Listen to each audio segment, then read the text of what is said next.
Halo, perkenalkan nama saya Meryl Luciana dengan NPM 231303461 dari angkatan 2023, Prodi Pendidikan Geografi dari kelas 2023B.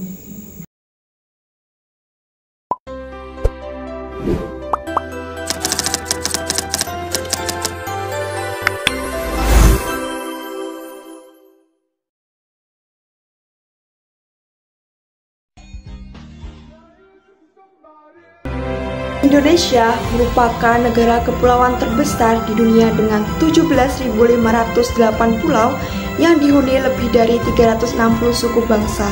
Hal ini membuat Indonesia kaya akan keragaman budaya dan tradisi serta memiliki pemandangan alam yang sangat indah. Hal itulah yang menyebabkan Indonesia menjadi tempat tujuan wisata yang paling digemari wisatawan asing.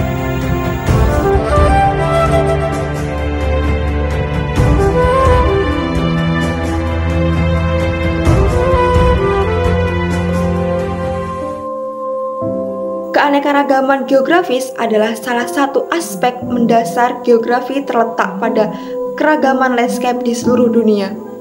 Mulai dari pegunungan yang menjulang tinggi hingga garis pantai yang luas. Setiap wilayah memiliki karakteristik unik yang memerlukan strategi khusus.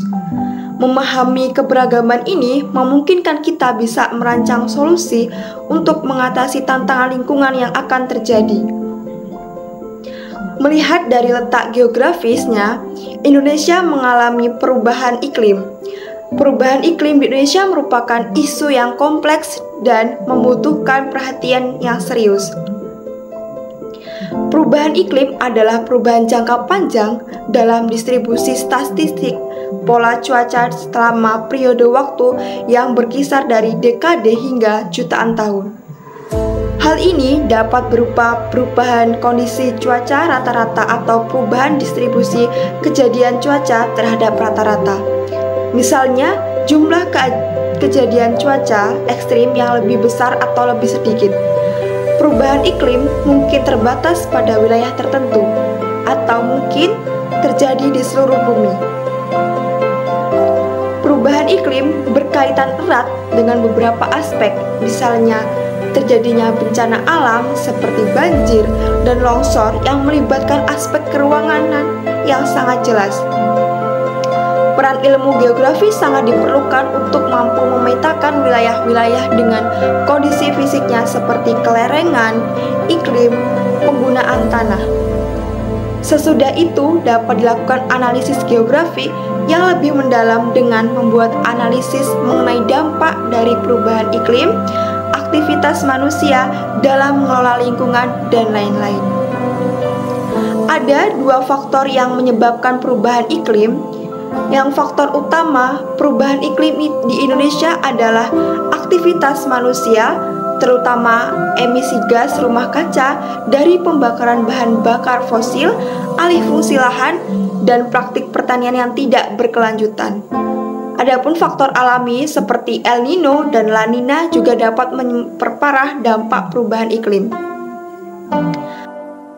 Ada beberapa cara yang dapat kita ambil dalam mengatasi perubahan iklim, yaitu dengan mengubah gaya hidup serta mengurangi konsumsi energi, menggunakan transportasi ramah lingkungan, menghemat air, dan mengurangi sampah, serta menanam pohon yang dapat menyerap karbon dioksida, gas rumah kaca yang berkontribusi pada perubahan iklim. Upaya kolektif dan berkelanjutan dari semua pihak sangatlah penting untuk meminimalisir dampak perubahan iklim dan membangun masa depan yang lebih tangguh bagi Indonesia. Ingatlah, perubahan iklim adalah tanggung jawab kita bersama. Mari kita ambil peran dan berkontribusi untuk menyelamatkan planet bumi. Sekian, terima kasih. Saya akhiri. Wassalamualaikum warahmatullahi wabarakatuh.